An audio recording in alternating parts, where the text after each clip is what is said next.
ओम नमो भगवते वासुदेवाय। जय श्री हरि। आप सभी भक्तों पर लक्ष्मी नारायण भगवान की कृपा सदा सर्वदा बनी रहे। प्यारे भक्तों, इस साल देवशयनी एकादशी का व्रत 17 जुलाई 2024 को रखा जाएगा। देवशयनी एकादशी को हरिशयनी एकादशी भी कहा जाता है। सृष्टि के संचालक भगवान विष्णु इस तिथि से 4 महीनों के लिए योग निद्रा में चले जाते हैं। 4 माह की इस अवधि को चतुर्मास कहा जाता है और इस दिन कोई भी शुभ व मांगलिक कार्यक्रम नहीं किए जाते। शास्त्रों में बताया गया है कि देवशयनी एकादशी से सूर्य, चंद्रमा और प्रकृति के तेजस तत्व में कमी आ जाती है, जिसकी वजह से शुभ कार्यों का शुभ फल नहीं मिलता। मान्यता है कि चतुर्मास में सभी तीर्थ वज्रधाम आ जाते हैं, इसलिए इस अवधि में वज्र की यात्रा करना बहुत शुभ माना जाता है। इस एकादशी का व्रत करने और भगवान विष्णु की पूजा अर्चना करने से सभी कष्ट दूर हो जाते हैं और धन्य धान्य की कमी नहीं होती है। साथ ही इस पवित्र तिथि पर दान पुण्य करने से सभी तरह के पापों से मुक्ति मिल जाती है। तो श्रवण करते हैं देवशयनी एकादशी व्रत कथा और इसके साथ श्रवण करेंगे विष्णु भगवान एकादशी माता की व्रत कथा आरती सहित। इन कथाओं के श्रवण करने से आपका व्रत पूर्ण माना जाएगा और श्री हरि लक्ष्मी नारायण की कृपा आप पर सदा सर्वदा बरसती रहेगी। प्रेम से बोलिए जय श्री हरि। कमेंट बॉक्स में जय श्री हरि लिखना ना भूले।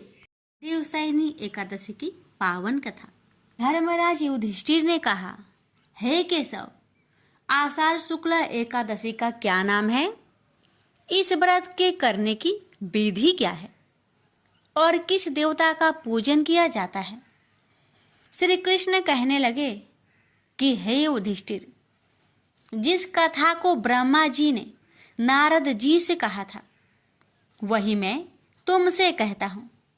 एक समय नारद जी ने ब्रह्मा जी से यही प्रश्न किया था। तब ब्रह्मा जी ने उत्तर दिया कि हे नारद, तुमने कलयुगी जीवों के उद्धार के लिए बहुत उत्तम प्रश्न किया है, क्योंकि देवशयनी एकादशी का व्रत सब व्रतों में उत्तम है। इस व्रत से समस्त पाप नष्ट हो जाते हैं और जो मनुष्य इस व्रत को नहीं करते वे नरकगामी होते हैं। इस व्रत के करने से भगवान विष्णु प्रसन्न होते हैं। इस एकादशी का नाम पद्मा है। अब मैं तुमसे एक पौराणिक कथा कहता हूँ, तुम मन लगाकर सुनो। सतयुग में मानधाता नामक एक चक्रवर्ती सम्राट राज्य करते थे। उनके राज्य में प्रजा बहुत सुखी थी, किंतु भविष्य में क्या हो जाए ये कोई नहीं जानता। अतः वे इस बात से अनभिज्ञ थे कि उनके राज्य में शीघ्र ही भयंकर अकाल पड़ने वाला है। उनके राज्य में पूरे 3 वर्ष तक वर्षा न होने के कारण भयंकर अकाल पड़ा। इस अकाल से चारों ओर त्राही मच गई।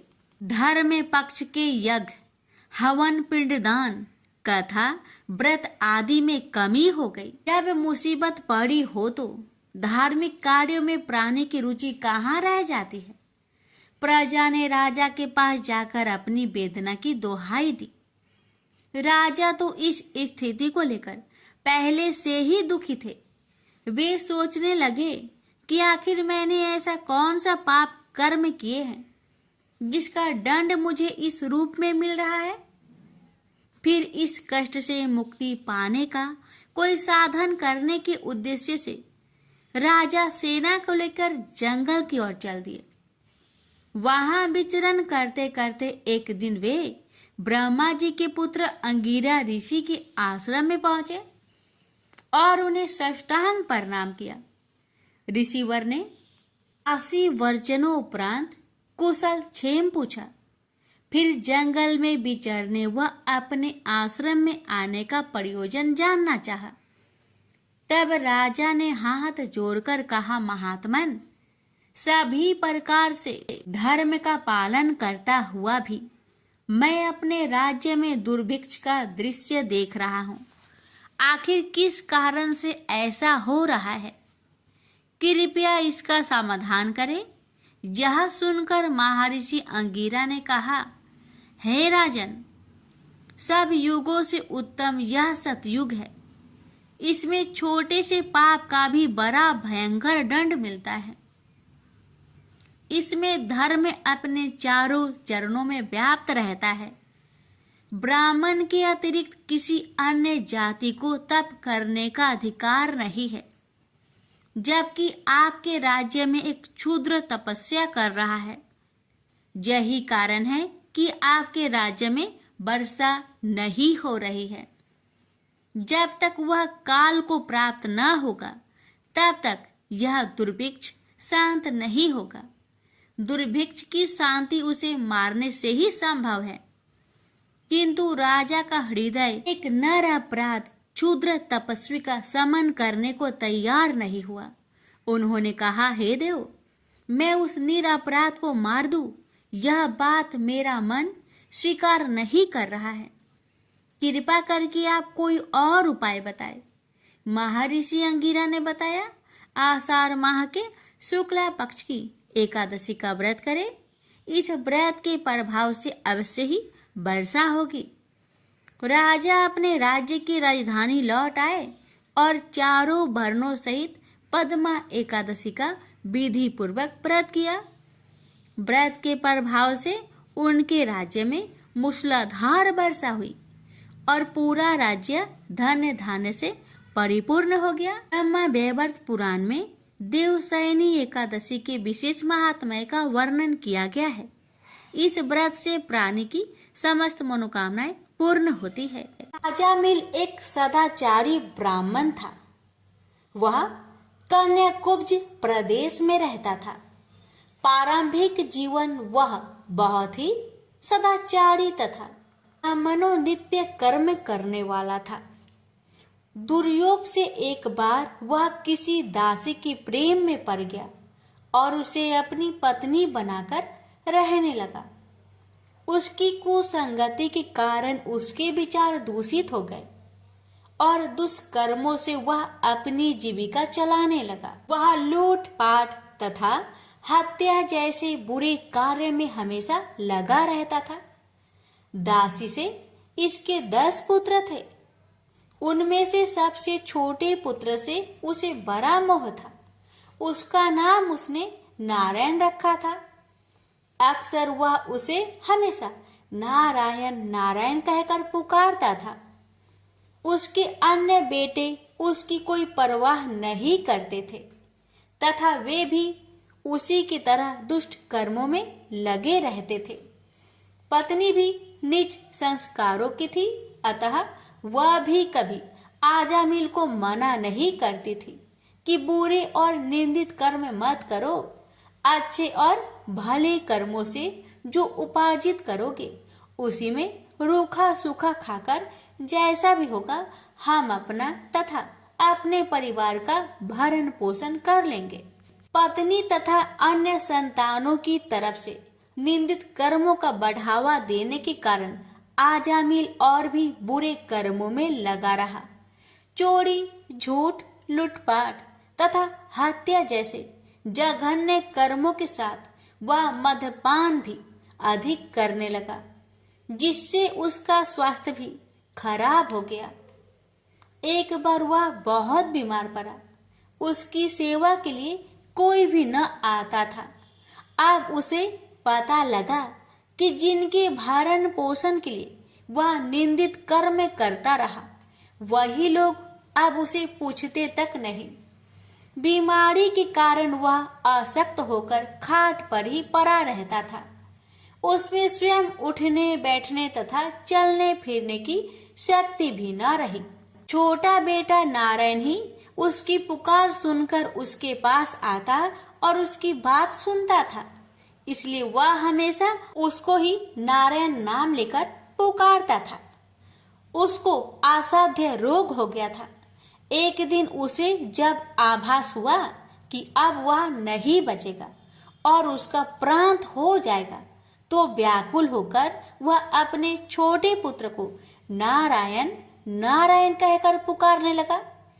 जब तक नारायण उसके पास नहीं पहुंचा, उसने नारायण नारायण की रट लगाए रखी। नारायण जब उसके पास आया तो जीवन से निराश विहल हो उसके हाथ पकड़कर कहा, नारायण नारायण तू आ गया है। इतना कहते कहते ही उसका प्राण हो गया। रात होने पर उसके जीव को लेने यमदूत आ पहुंचे और वे आजामिल के जीव को लेकर यमलोक चले जाए। इससे पहले ही बैकुंठ से विष्णु के दूत आ गए और उन्होंने यमदूतों से कहा, आजामिल के जीव को तुम लोग नरक नहीं ले जा सकते। मरते समय इसने कई बार विष्णु को नारायण नारायण कहकर पुकारा था, अतः अब यह जीव स्वर्ग का अधिकारी है। यमदूत हंसकर बोले, इसके सारे जीवन का लेखा जोखा चित्रगुप्त की बही में लिखा है। उसके अनुसार यह पूरे जीवन में हमेशा निंदित और पाप कर्मों में लिप्त रहा है। तुम जो नारायण की बात करते हो, तो यह नारायण के रूप में विष्णु भगवान को नहीं पुकार रहा था, यह तो अपने छोटे बेटे को उसका नाम लेकर बुला रहा था। विष्णु दूतों ने कहा, प्रारंभिक जीवन में यह सत्कर्मी था। एक स्त्री की कुसंगति में पड़कर इसने पाप कर्म किए हैं।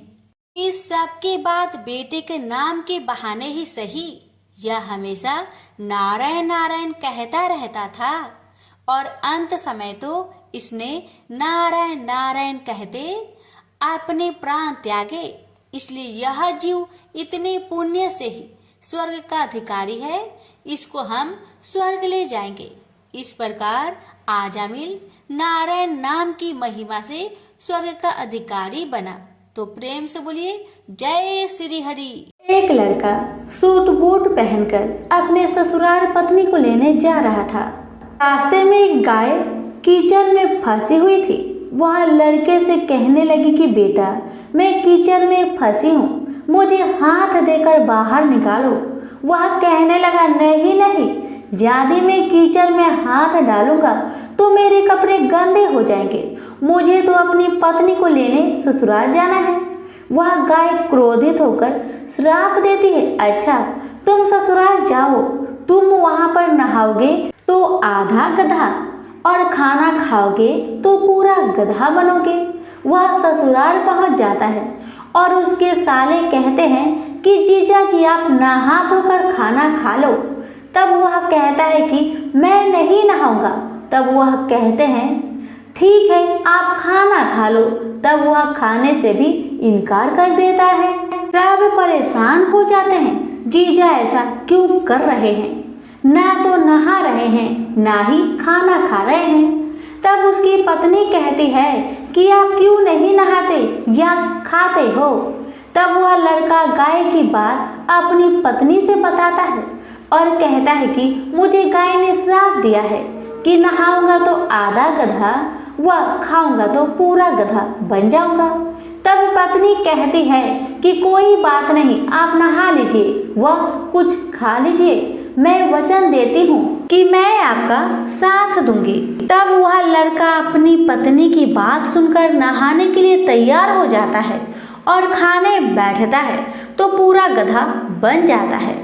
सब उसको गधा समझकर भगाने लगते हैं। तो पत्नी उनसे कहती है कि इसे मत मारो, ये मेरे पति हैं, इसे गाय का श्राप लग गया था इसलिए ये गधे बन गए हैं। आप मुझे इसके साथ ही विदा कीजिए। आप उसे उस गधे के साथ विदा कर देते हैं। वह गधे को लेकर एक जगह झाड़ के पीछे डेरा डालती है। दिन भर मेहनत मजूरी करती है और 12 आना गधे पर खर्च करती है और 4 आने खुद पर खर्च करती है और बोझ गधे पर न डालकर खुद ढोती है। इस प्रकार वह रोज करती है। तो रानी महलों की खिड़की में से रोज यह नजारा देखती है कि ऐसा इसे कौन सा दुख है, यह ऐसा क्यों करती है। एक दिन वह दासी को भेजकर उसे अपने महल में बुलाती है और पूछती है कि तुम ऐसा क्यों करती हो। तब वह कहती है, तुम वचन भरोगी, तुम मेरी मदद करोगी तो मैं तुम्हें अपना दुख बताऊंगी। रानी वचन भरती है कि बहन मैं वचन भरती हूँ। तब वह सारी बात बताती है और कहती है, इस प्रकार मेरे पति श्राप के वचन से गधा बन गए। तब रानी पूछती है कि इसका उपाय क्या है। तब वह बताती है, यदि किसी ने 24 एकादशी करी होगी, वह संकल्प करके इसे 24 एकादशी दे दो, मेरे पति पहले की तरह ठीक हो जाएंगे। तब राज्य में ऐलान किया जाता है कि 24 एकादशी जिसने भी की हो वह राज दरबार में आए। तब एक बुढ़िया को लाया जाता है। जैसे बुढ़िया संकल्प करके एकादशी देती हुई नहाती है, उसके नहाने का पानी उस गधे पर गिरता है। वैसे वैसे वह गाय लड़के के रूप में आ जाता है। बुढ़िया लालच करके एक एकादशी व्रत रख लेती है तो उसका एक कान गधे का रह जाता है। सब कहते हैं ये क्या हुआ। तब बुढ़िया कहती है कि मैं भूखी प्यासी मरी सो, मेरे पास एक एकादशी तो रहने दो। तब सब कहते हैं नहीं, तुमने संकल्प किया है तो सारी एकादशी इस लड़के को दो, वरना यह पूरी तरह लड़का नहीं बन पाएगा। अब वह बुढ़िया सारी एकादशी उस लड़के को दे देती है और वह गधा पूरी तरह लड़का बन जाता है। राजा सारे राज्य में ऐलान करते हैं कि जिनके भी बन पड़े एकादशी करो, एकादशी जैसा दूसरा व्रत नहीं। प्रेम से बोलिए एकादशी माता की जय। ओम जय एकादशी, जय एकादशी, जय एकादशी माता। विष्णु पूजा व्रत को धारण कर शक्ति मुक्ति पाता। ओम जय एकादशी माता, तेरे नाम गिनाऊं देवी, भक्ति प्रदान करने। गण गौरव की देनी माता, शास्त्रों में बरनी। ओम जय एकादशी माता, मार्गशीर्ष के कृष्णा पक्ष की उत्पन्न विश्वातारिणी जन्मी। शुक्ल पक्ष में हुई मोक्षदा मुक्तिदाता बनाई। ओम जय एकादशी माता, पौष के कृष्णा पक्ष की सफला नामक है। शुक्ल पक्ष में होए पुत्र दा आनंद अधिक रहे। ओम जय एकादशी माता, नाम सटटिला माघ मास में कृष्ण पक्ष आवे। शुक्ल पक्ष में जया कहावे, विजय सदा पावे। ओम जय एकादशी माता, विजया फाल्गुन कृष्ण पक्ष में शुक्ल आमल की। पाप मोचनी कृष्ण पक्ष में चैत्र महाबली की। ओम जय एकादशी माता, चैत्र शुक्ल में नाम कामदा धन देने वाली। नाम बरुथनी कृष्ण पक्ष में वैशाख महावाली। ओम जय एकादशी माता, शुक्ल पक्ष में होई मोहिनी, अपरा ज्येष्ठ कृष्ण पक्षी। नाम निर्जला सब सुख करने कृष्ण पक्ष रखी। ओम जय एकादशी माता, योगिनी नाम आषाढ़ में जानो कृष्ण पक्ष करनी। देव सैनी नाम कहायो शुक्ल पक्ष धरनी। ओम जय एकादशी माता, कामिक श्रावण मास में आवे कृष्ण पक्ष कहिए। श्रावण शुक्ल होए पवित्र आनंद से रहिए। सावन शुक्ल होए पवित्र आनंद से रहिए। ओम जय एकादशी माता, जा भाद्रपदे कृष्ण पक्ष की परिवर्तनी शुक्ला। इंद्र आश्विन कृष्ण पक्ष में व्रत से भाव सागर निकला। ओम जय एकादशी माता, पापंकुशा है शुक्ल पक्ष में आप हरण हारी। रमा मास कार्तिक में आवे सुखदायके भारी। ओम जय एकादशी माता। देवोत्थानी शुक्ल पक्ष की दुख ना सके मैया। देवोत्थानी शुक्ल पक्ष की दुख ना सके मैया। पावन मास में करूँ विनती पार करो नैया। पावन मास में करूँ विनती पार करो नैया। ओम जय एकादशी माता। परमा कृष्ण पक्ष में होती जन मंगल करनी। परमा कृष्ण पक्ष में होती जन मंगल करनी। शुक्ल मास में होए पद्मिनी दुख दरिद्र हरनी। शुक्ल मास में होए पद्मिनी दुख दरिद्र हरनी। ओम जय एकादशी माता। जो कोई आरती एकादशी की भक्ति सहित गावे। जो कोई आरती एकादशी की भक्ति सहित गावे। जन गुरुदिता स्वर्ग कबासा निश्चय वह पावे। जन गुरुदिता स्वर्ग कबासा निश्चय वह पावे। ओम जय एकादशी माता। जय एकादशी माता। प्रेम से बोलिए एकादशी माता की जय।